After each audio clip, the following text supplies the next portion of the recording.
The message came at the worst possible hour. Kang Tae-ho was sleeping in his small cabin aboard the research vessel Horizon's Edge when the alarm pulled him from his dreams. He sat up quickly, his heart beating fast. Red lights flashed on the walls. This was not a drill. He dressed in seconds and ran to the command deck. Commander Hyun-woo stood at the center of the room, his face pale and serious. Around him, the crew worked at their stations with nervous energy. Something terrible had happened. "What is it?" Tae-ho asked. Hyun-woo turned to him. The old commander had seen many things in his years of service. He had faced pirates, storms in space, and broken ships far from home. But Tae-ho had never seen him look afraid until now. "The Siren Dominion," Hyun-woo said. "Their royal family is dying." Tae-ho felt the words hit him like cold water. The Siren Dominion was one of the oldest and most powerful civilizations in the known galaxy. They had ruled their corner of space for thousands of years. Their queen, Vela, was a legend, and now she was dying. "A plague," Hyun-woo continued. "It struck the royal palace on Valanthos 6 hours ago. It was engineered. Someone made this disease to kill only the royal bloodline." "How many are sick?" Tae-ho asked. "The queen, the princess, 6 other members of the royal family. Their doctors cannot stop it. Nothing works." Hyun-woo paused and looked directly at Tae-ho. "They are asking for you." Tae-ho blinked. "Me? I'm just a medic. I'm not even a full doctor. Why would they want me?" Hyun-woo pulled up a message on the main screen. It was written in the flowing script of the Siren language, but the ship's computer translated it instantly. The words made no sense to Tae-ho at first. "There is an old theory among the Siren," Hyun-woo explained. "Very old, almost a myth. They believe that human blood has special properties, that humans survived so much suffering on Earth that their blood became strong, adaptable. They think human blood might be able to fight this plague when nothing else can." Tae-ho shook his head. "That sounds like a fairy tale." "Maybe. But they are desperate, and we are the closest ship with a human medic." Hyun-woo put his hand on Tae-ho's shoulder. "You do not have to go. I will not order you. This is your choice." Tae-ho thought about it. He thought about the risks. He thought about the fact that he might fail. He thought about the alien world waiting for him, full of people who might hate him for being human. Then he thought about the princess. He had seen pictures of her once. She was young. She had kind eyes. "I will go," he said. The journey to Valanthos took 4 hours. Tae-ho spent most of that time reading everything he could about Siren biology. Their blood was different from human blood. Their cells were different. Their immune system was different. He was walking into a situation he did not fully understand, and that scared him. But he kept reading. He kept preparing. It was all he could do. When the shuttle landed on Valanthos, Tae-ho stepped out into a world of silver and white. The Siren buildings rose high into the purple sky, their surfaces smooth and shining. Everything was beautiful. Everything was quiet. Too quiet. A group of Siren guards met him at the landing pad. They were tall and thin, with pale blue skin and large silver eyes. They moved with grace, but Tae-ho could see the fear in their faces. They led him through the empty streets without speaking. The royal palace was the largest building Tae-ho had ever seen. It stretched across the horizon like a mountain made of glass. Inside, the halls were cold and silent. Servants walked quickly with their heads down. No one smiled. No one laughed. They brought him to the medical wing, and there, Tae-ho saw the damage. Princess Nari lay on a bed of white silk. She was young, maybe 18 in human years. Her blue skin had turned gray. Her silver eyes were closed. Her breathing was slow and weak. She looked like she was already dead. "She was the first to fall," said a voice behind him. Tae-ho turned. A Siren woman stood in the doorway. She was older than the princess, with lines of age around her eyes and a crown of silver metal on her head. Even sick, even weak, she carried herself like a mountain that would not be moved. Queen Vela. "Your Majesty," Teho said, bowing quickly, "you should be resting." "I will rest when my daughter is safe." The queen walked slowly into the room. Each step seemed to cost her great effort. "You are the human medic." "Yes. My name is Kang Tae-ho. I know who you are." The queen stopped beside her daughter's bed and looked down at the sleeping girl. "My advisors tell me that your blood might save her. They tell me it is a myth, a story for children." She looked up at Tae-ho with those ancient silver eyes. "Is it true?" Tae-ho hesitated. He wanted to say yes. He wanted to give her hope, but he was a medic. He dealt in truth, not comfort. "I do not know," he said honestly. "Human blood is different from yours. It has properties that might help fight the plague. But I have never tried this before. No one has. There are risks." "What kind of risks?" "The transfusion could fail. My blood could be too strong for Siren biology. It could make things worse instead of better." He paused. "Or it could work. I truly do not know." The queen was silent for a long moment. She looked at her daughter. She looked at Tae-ho. Then she looked at the window, where the purple sky was growing dark with evening. "My people have ruled this world for 3,000 years, she said quietly. "We have survived wars. We have survived disasters. We have survived enemies from the stars. But we have never faced something like this, a poison in our blood, a death that we cannot fight." She turned back to Tae-ho. "I have 6 more family members in this wing. All of them are dying. By morning they will be dead. By the next day I will join them, and the Siren Dominion will fall into chaos." Her voice did not shake. Her eyes did not water. She was a queen, and queens did not show weakness. "Try," she said. "Whatever the risk, try. If you fail, we lose nothing. We are already lost. But if you succeed—" She did not finish the sentence. She did not need to. Tae-ho looked at Princess Nari. He looked at the queen. He thought about his own family, lost in the collapse back on Earth. He thought about all the people he could not save. Maybe he could save these ones. "I will need equipment," he said. "And I will need to start immediately." The queen nodded. "You will have everything you need." She turned and walked toward the door. At the threshold, she paused. "Kang Tae-ho," she said without looking back. "If you save my daughter, I will not forget. The Siren Dominion does not forget."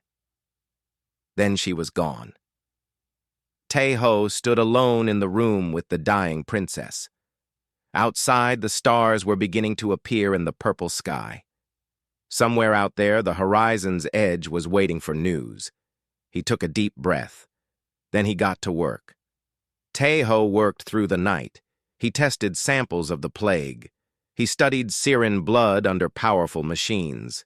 He compared it to his own blood again and again.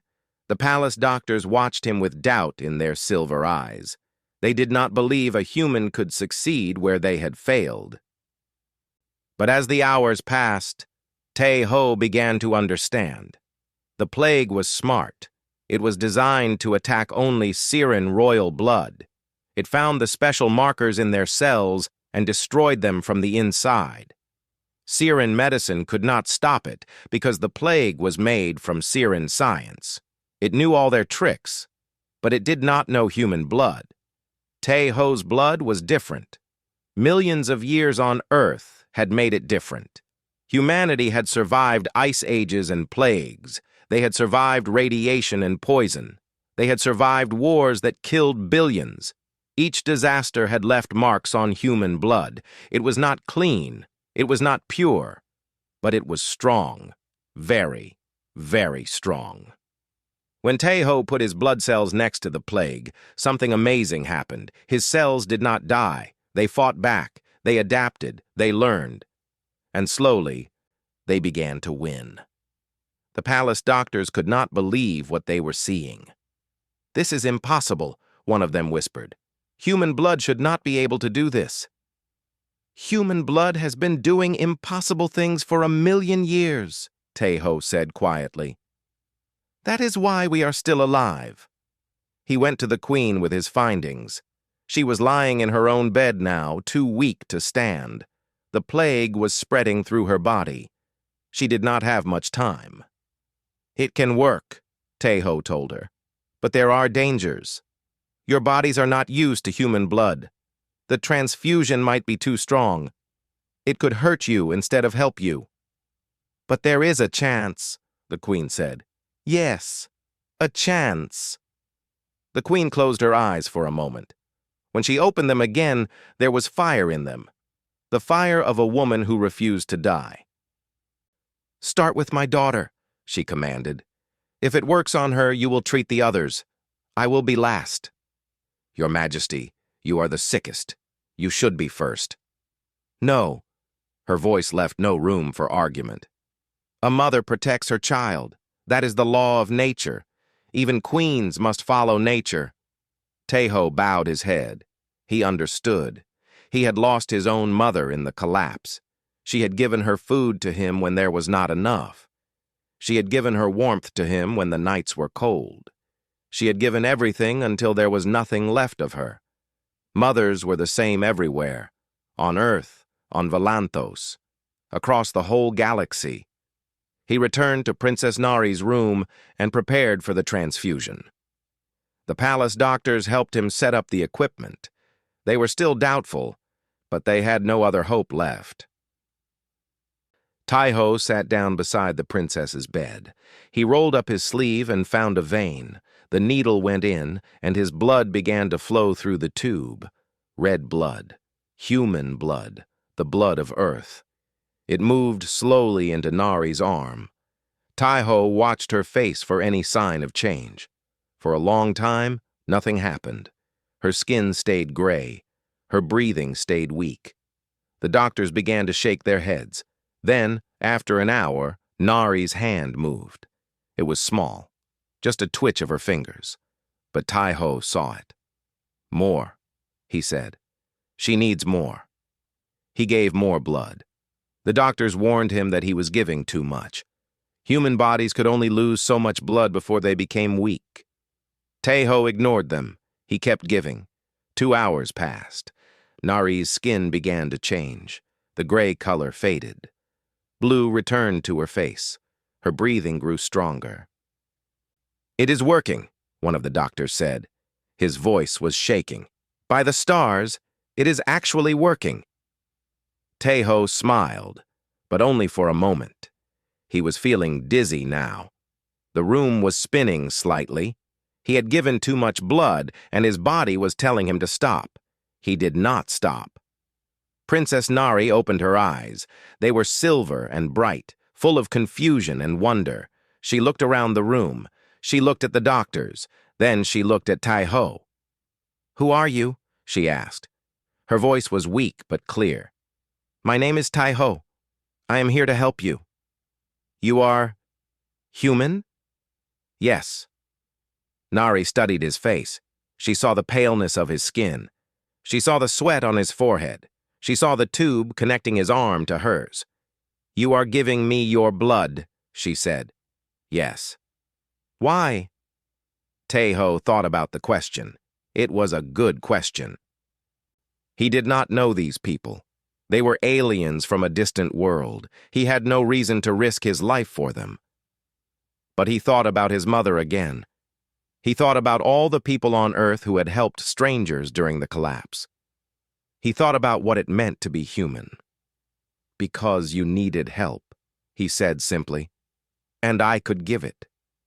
Nari stared at him for a long moment. Then, slowly, she smiled. "Thank you," she whispered. The news spread through the palace like fire. The princess was alive. The human had saved her.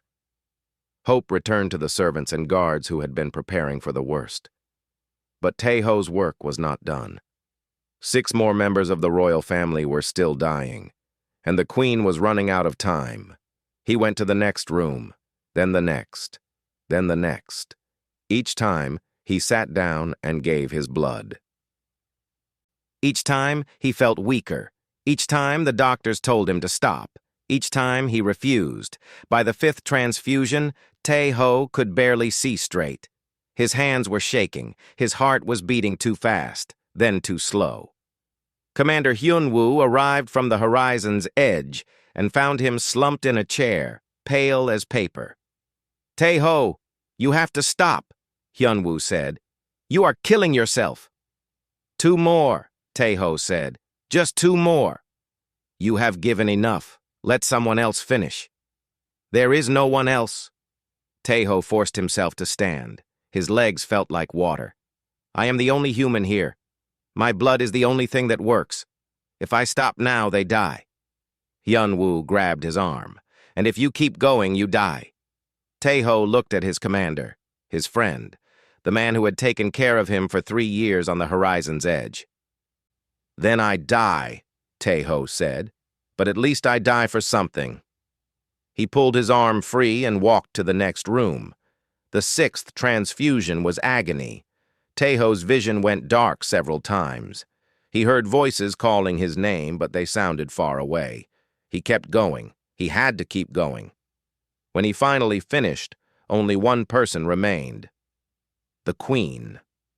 Tae-ho walked to her room. He could barely feel his legs. The world was gray and blurry, but he found her bed.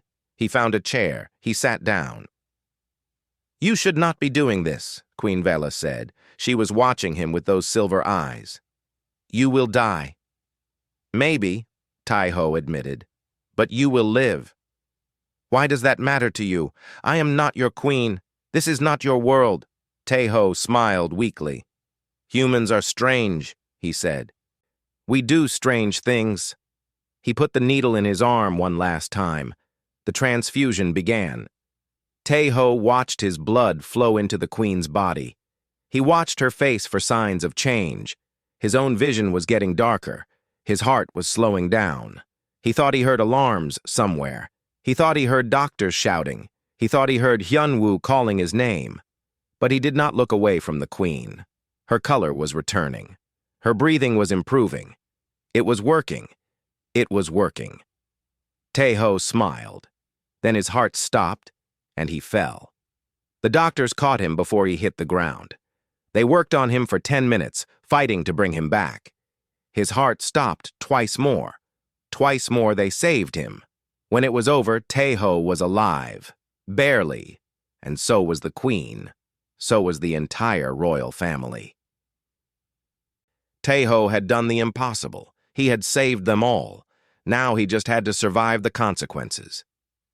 Tae-ho woke up in a room made of light. At first he thought he was dead. The ceiling above him glowed soft gold. The walls were white and smooth like clouds. The bed beneath him was softer than anything he had ever felt. If this was death, he thought, it was not so bad. Then the pain hit him and he knew he was alive. Every part of his body hurt. His arms felt empty. His chest felt heavy. His head pounded with each heartbeat. He tried to sit up, but he could not move. A face appeared above him. It was Princess Nari. "Do not move," she said gently. "You almost died. Your body needs time to heal." Tae-ho blinked up at her. She looked different than before. Her skin was bright blue now, healthy and glowing. Her silver eyes were sharp and clear. She did not look like someone who had been dying 3 days ago. 3 days? Tae-ho's voice came out rough and broken. "Yes, you have been sleeping for 3 days." Nari smiled at him. It was a warm smile, full of gratitude. "The doctors say you should not be alive. Your heart stopped 3 times. You lost almost half your blood. Any normal person would be dead." "Humans are hard to kill," Tae-ho said weakly. "I am beginning to understand that." Nari helped him drink some water. It was the best water he had ever tasted. She told him what had happened while he was sleeping. All 8 members of the royal family had survived. The plague was gone from their bodies. The Siren Dominion was celebrating. But that was not all. "Something strange has happened," Nari said. Her voice became serious. "To all of us who received your blood." "Strange how?" Nari held up her hand. Without warning, she moved it so fast that Taiho could barely see it. One moment her hand was by her side, the next moment it was touching his face. The movement was a blur. "I could never do that before," she said. "I was always weak, always sick. Now I feel stronger than I have ever felt in my life." Taiho stared at her. "That is very fast." "It is not just speed. My eyes are sharper. My hearing is better. I can smell things I could never smell before." She paused. "My mother says she feels decades younger. My uncle says he can think more clearly than ever. All of us who took your blood are changed." Taiho did not know what to say. He had hoped his blood would cure them. He had not expected it to make them stronger. "There is something else," Nari continued. She looked almost embarrassed. "When you are near me, I feel warm, safe, like standing next to a fire on a cold night. When you were sleeping, I came to sit with you every day. I could not stay away. It was like something was pulling me here." "All of you feel this?" "Yes. My mother, my uncles, my cousins. All of us feel connected to you now." She touched her chest over her heart. "Your blood is inside us, and somehow it still knows you." Taiho closed his eyes. This was more complicated than he had expected. He was a medic. He fixed problems and moved on. He did not become bonded to alien royal families. "I should go back to my ship," he said, "when I am strong enough." Nari's face fell. "You want to leave?" "I do not belong here. I am just a human medic." "This is not my world." Before Nari could respond, the door opened. A tall Siren man walked in. He was older, with dark blue skin and cold silver eyes. He wore rich robes of black and gold. Everything about him spoke of power and pride. "So this is the human," the man said. His voice was like ice. Nari stood up quickly. "High Advisor Dorek, I did not know you were coming. I go where I wish, Princess." Dorek walked closer to Taiho's bed. He looked down at the human with clear disgust. "This is the creature that put its blood in our queen?" "This is the man who saved our lives," Nari said firmly. "You should show respect." "Respect?" Dorek laughed. It was not a kind sound. "This thing has contaminated our royal bloodline. For 3,000 years our blood has remained pure. Now it is mixed with the blood of a primitive species from a dying world." Taiho felt anger rise in his chest, but he was too weak to act on it. He could only watch as Dorek continued. "The other noble houses are talking," Dorek said. "They say the royal family is no longer pure. They say your claim to the throne is now questionable. Some are even saying that this human planned all of this, that he engineered the plague himself so he could become a hero." "That is insane," Nari said. "He almost died saving us." "Or he almost died pretending to save you." Dorek's eyes were hard. "Humans are clever. Everyone knows this. They came from nothing and spread across the stars in just a few centuries. Who knows what games they play?" "I did not plan anything," Taiho said. His voice was weak but steady. "I came here because you asked for help. I gave my blood because your people were dying. That is all." Dorek looked at him with contempt. "Words are cheap, human. Anyone can say nice things. But your blood is now inside our queen, inside our princess, inside our future." He leaned closer. "If I find any evidence that this was planned, I will make sure you suffer for it. Do you understand?" Taiho met his gaze. Despite his weakness, he did not look away. "I understand that you are afraid," Taiho said quietly. "Your world is changing and you cannot stop it. So you look for someone to blame. But I am not your enemy, High Advisor. I never was." Dorek's face twisted with anger. For a moment, Taeho thought the man would hit him, but then another voice spoke from the doorway. "That is enough, Dorek." Everyone turned. Queen Vela stood at the entrance. She was wearing simple white robes, but she still looked like a queen.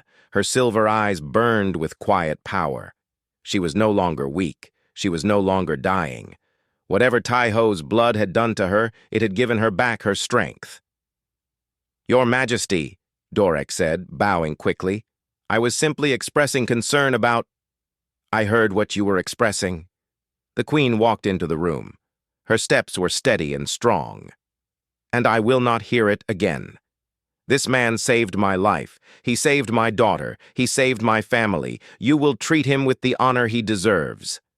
But the contamination—" "What contamination?" The queen raised her hand.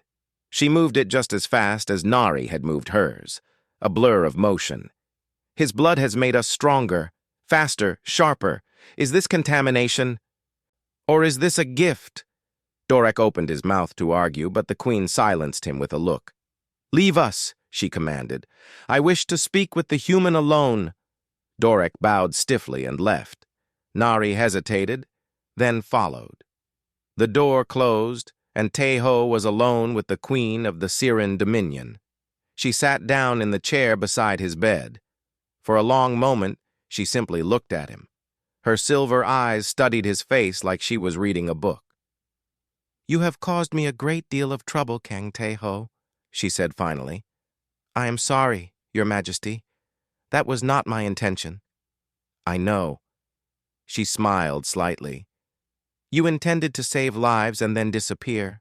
That is what heroes do in your stories, is it not? They save the day and ride off into the sunset." "Something like that. Unfortunately, reality is more complicated." The queen leaned back in her chair. "Your blood flows in my veins now, in my daughter's veins, in the veins of my entire family. We are connected to you in ways that even our best scientists cannot fully explain." "What does that mean?" "It means you cannot leave." Her voice was gentle but firm. "Not because I am forcing you to stay, but because if you go too far from us, we will feel it. We will feel your absence like a wound that will not heal. And you, I suspect, will feel the same." Taeho thought about what Nari had said. The warmth, the pull, the connection. "I did not ask for this," he said. "Neither did I." The queen reached out and touched his hand. Her skin was cool against his. "But here we are, bound together by blood and circumstance. The question now is, what do we do about it?" Taeho did not have an answer. He was beginning to realize that his life would never be the same. The tribunal was held in the grand hall of the palace. It was the largest room Taeho had ever seen. The ceiling was so high that clouds actually drifted inside it. The walls were covered with the history of the Siren people, carved in silver and gold. Thousands of nobles filled the viewing galleries, their silver eyes fixed on the center of the room. That was where Taeho stood, alone. He was still weak from the blood loss. The doctors had told him to rest for at least another week. But High Advisor Dorek had demanded an immediate tribunal. He had gathered support from a dozen noble houses. They wanted answers. They wanted justice. They wanted someone to blame. "Kang Taeho of Earth," Dorek announced, his voice echoing through the hall. "You stand accused of crimes against the Siren Dominion." The crowd murmured. Taeho kept his face calm. Commander Hyun Woo had wanted to speak on his behalf, but humans were not allowed to address the tribunal. Taeho was on his own. "The charges are as follows," Dorek continued. "First, contamination of the royal bloodline. Second, manipulation of the royal family through unknown means. Third, conspiracy to control the Siren throne." The murmurs grew louder. Some of the nobles were nodding. Others looked uncertain. Taeho could see Princess Nari in the royal section, her hands clenched tight. She wanted to help him. She was not allowed to speak either. "How do you answer these charges?" Dorek asked. Taeho took a breath. He was tired. He was scared. But he was also angry. He had almost died saving these people, and now they were putting him on trial. I answer that they are false, he said clearly. All of them. You deny that your blood now flows in the royal family? No, I deny that I put it there through conspiracy. Taeho looked around the hall. I was asked to come here. Your queen sent a message to my ship asking for help. I came. I gave my blood because that was the only way to save lives. I gave my blood until my heart stopped. That is not the action of a man trying to gain power. That is the action of a man trying to help. Pretty words, Dorek said with a sneer. But how do we know the plague was not your doing? Humans have advanced science. Perhaps you created the disease so you could appear as the savior. That is ridiculous, Taeho said. I am a medic on a small research ship. I do not have the ability to create weapons like that. I do not have the desire. And I certainly do not have any reason to attack a civilization that has done nothing to my people. Humans have reasons we cannot understand. Your species is young and ambitious. Perhaps you saw an opportunity to place yourselves inside the most powerful family in the galaxy. Taeho shook his head. You are looking for enemies where there are none. I am not your enemy. I was never your enemy. I am just a man who saw people dying and tried to help. The hall was silent. The nobles watched. The guards waited. Everyone was waiting to see what would happen next. Dorek smiled. It was the smile of a man who thought he had already won. The tribunal will now vote, he announced. If the majority finds the human guilty, he will be executed for his crimes. If the majority finds him innocent, he will be released but forbidden from ever entering Siren space again. Taeho felt his stomach drop. Execution or exile. Those were his only options. Either way, his life as he knew it was over.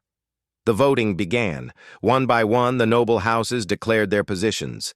Some voted guilty, some voted innocent. The numbers were close, too close. Then the final house voted guilty. The hall erupted in noise. Guards began moving toward Taeho. Dorek's smile grew wider. It was over. But then a voice cut through the chaos. Stop! Everyone froze. The voice had come from the royal section. But it was not Princess Nari who had spoken. It was Queen Vela. She rose from her throne.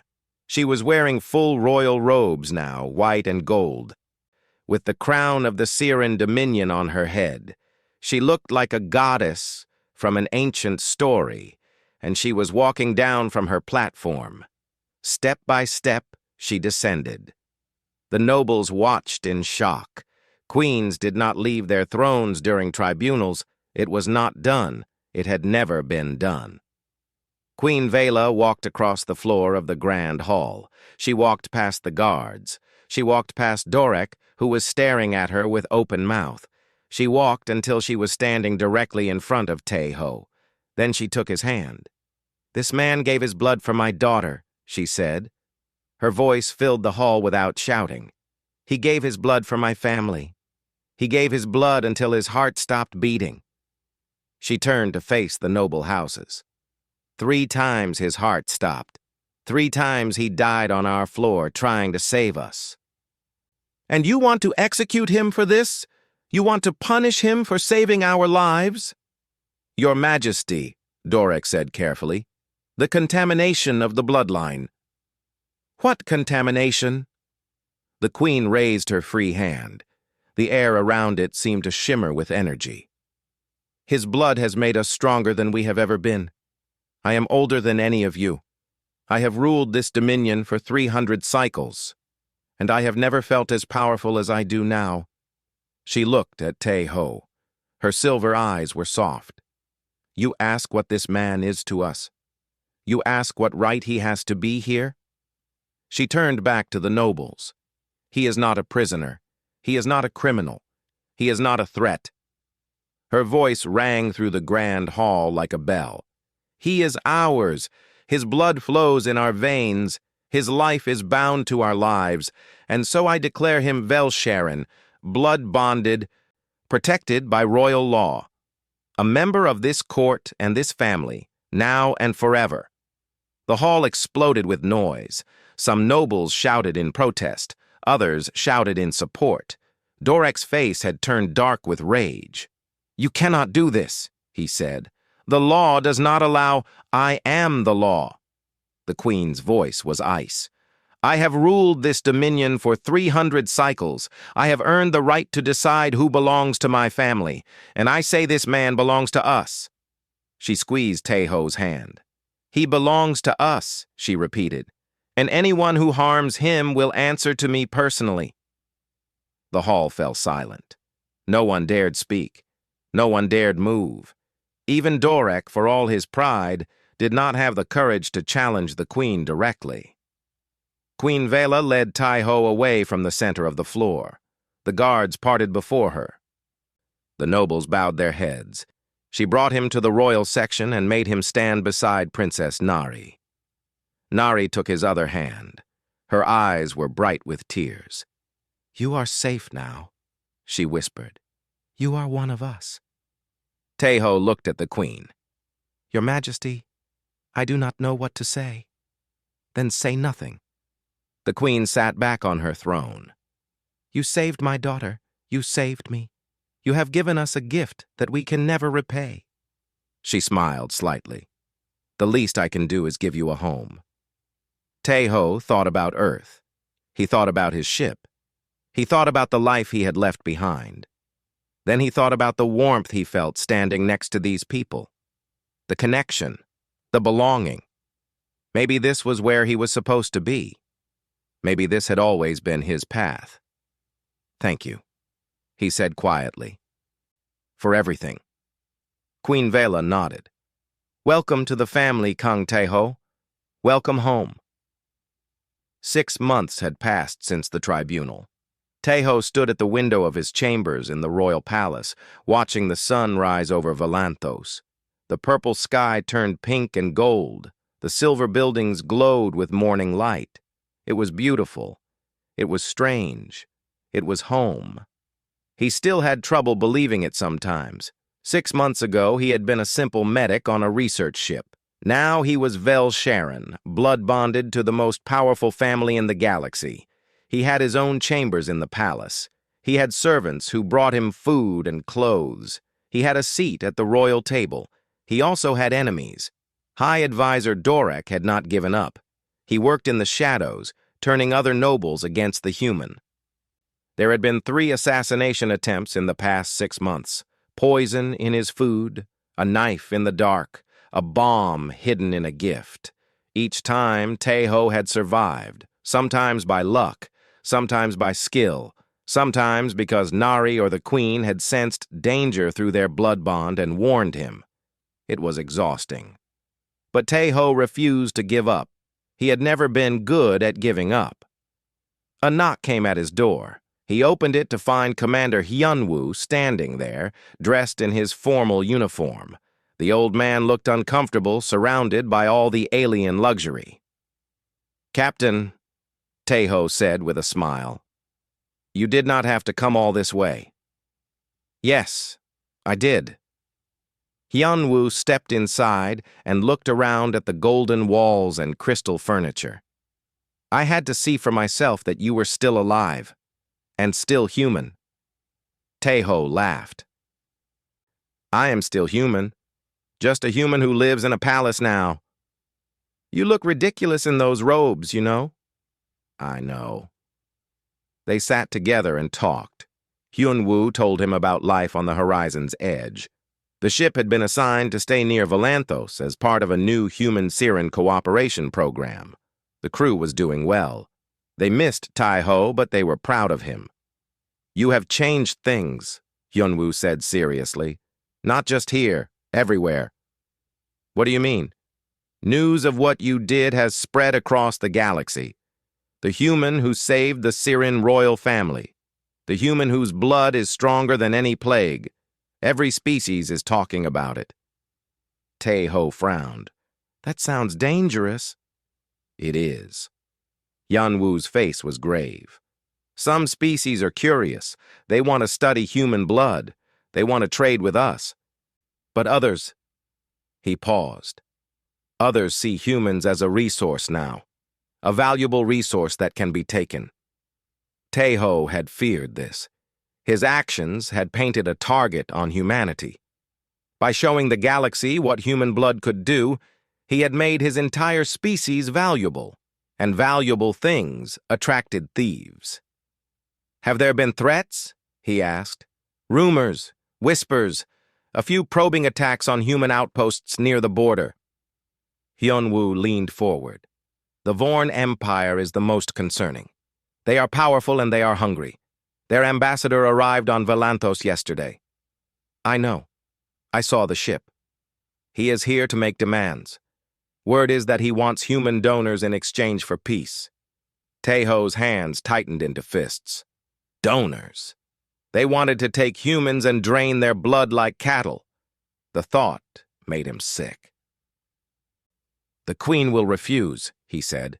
"Maybe, but the Vorn Empire is strong. Refusing them could mean war." Before Taeho could respond, another knock came at the door. This time it was Princess Nari. She was dressed in formal robes, her silver eyes serious. "Taeho," she said, "my mother needs you. The Vorn ambassador is presenting his demands. She wants you there." Taeho stood. He looked at Hyunwoo. "It seems my new life is calling," he said. "Go." Hyunwoo nodded. "Do what you do best. Survive." The throne room was full when Taeho arrived. Syrian nobles lined the walls, watching with nervous eyes. Guards stood at attention with weapons ready. At the far end of the room, Queen Vela sat on her throne, with Nari standing beside her. And in the center of the room stood the Vorn ambassador. He was massive, nearly 3 meters tall, with gray skin covered in natural armor plates. His eyes were small and black, like holes punched in his face. His mouth was full of teeth that were too sharp, too many. He looked like a monster from a nightmare. "Queen Vela," the ambassador said. His voice was like rocks grinding together. "You know why I am here."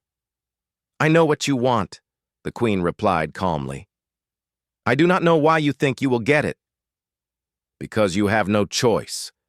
The ambassador smiled. It was terrifying. "The Vorn Empire has 1,000 warships. Your Dominion has 200. The mathematics are simple." "Mathematics are not everything." "No? Then let me make it simpler." The ambassador stepped forward. "We want human donors, 50 of them, every year. In exchange, we promise not to destroy your Dominion and take the humans by force." The room was silent. Taeho felt anger burning in his chest. 50 humans a year. 50 people taken from their homes to be drained like animals. "And if we refuse," the queen asked, "then we will take what we want anyway, and we will destroy anyone who stands in our way." The ambassador looked around the room. His black eyes found Taeho. "Starting with your pet human there." Taeho did not look away. He met those black eyes and held them. "You cannot win this," the ambassador continued. "Human blood is the most valuable substance in the galaxy now. Everyone knows it. Everyone wants it. If you do not give us what we want, someone else will take it from you." Queen Vela was quiet for a long moment. The nobles watched. The guards waited. The entire room held its breath. Then the queen turned to Taeho. "Vel Sharon," she said, "what would you have us do?" Every eye in the room turned to him. The Vorn ambassador, the Syrian nobles, Princess Nari. They were all waiting for him to speak. Taeho thought about Earth. He thought about his lost family. He thought about the crew of the Horizon's Edge. He thought about all the humans scattered across the galaxy, building new lives on strange worlds. He thought about what it meant to be human. Then he walked forward. He walked past the nobles. He walked past the guards. He walked until he was standing directly in front of the Vorn ambassador, looking up at that massive, monstrous face. "My name is Kang Tae-ho," he said. "I am a human from Earth, and I have something to say to you." The ambassador looked amused. "Speak, little creature." "Humanity has existed for a very short time compared to your species. We are young. We are small. We do not have 1,000 warships." Taeho's voice was steady. "But we have survived things that would have destroyed any other species. Ice ages, plagues, wars, disasters. We have been beaten down again, and every time we have gotten back up." He stepped even closer to the ambassador. "You want our blood because it is strong. You are right, it is strong. But do you know why it is strong? Because we never give up. Because we never surrender. Because we fight until our last breath, and then we fight some more." The ambassador's smile faded. "You threaten me, human? I am telling you the truth." Taeho's eyes burned with quiet fire. "If you try to take us, we will fight. If you try to enslave us, we will resist. If you try to destroy us, we will survive. That is what humans do. That is what we have always done." He turned to look at Queen Vela. She was watching him with something like pride in her silver eyes. "Humanity does not kneel," Taeho said. "Not to plagues, not to tyrants, and not to you." The throne room was absolutely silent. Then Queen Vela rose from her throne. She walked down the steps until she was standing beside Taeho. She put her hand on his shoulder. "You heard him," she said to the ambassador. "The answer is no." "You would go to war for these creatures?" "I would go to war for my family." The queen's voice was steel. "And Kang Tae-ho is my family. His people are under my protection. If you attack them, you attack us." Behind her, Princess Nari stepped forward. Then the other members of the royal family, one by one they rose and stood together, humans and Siren united. The ambassador looked at them. His black eyes were cold with calculation. "This is not over," he said finally. "No," Queen Vela agreed, "but now you know where we stand." The ambassador turned and walked out of the throne room. His heavy footsteps echoed off the walls until he was gone. The nobles began talking in excited voices. Guards relaxed their weapons. The tension in the room slowly faded. Nari ran to Taeho and hugged him. "That was incredible," she said. "You were incredible." Taeho smiled tiredly. "I was terrified." "You did not look terrified." "Good. That was the plan." Queen Vela approached them.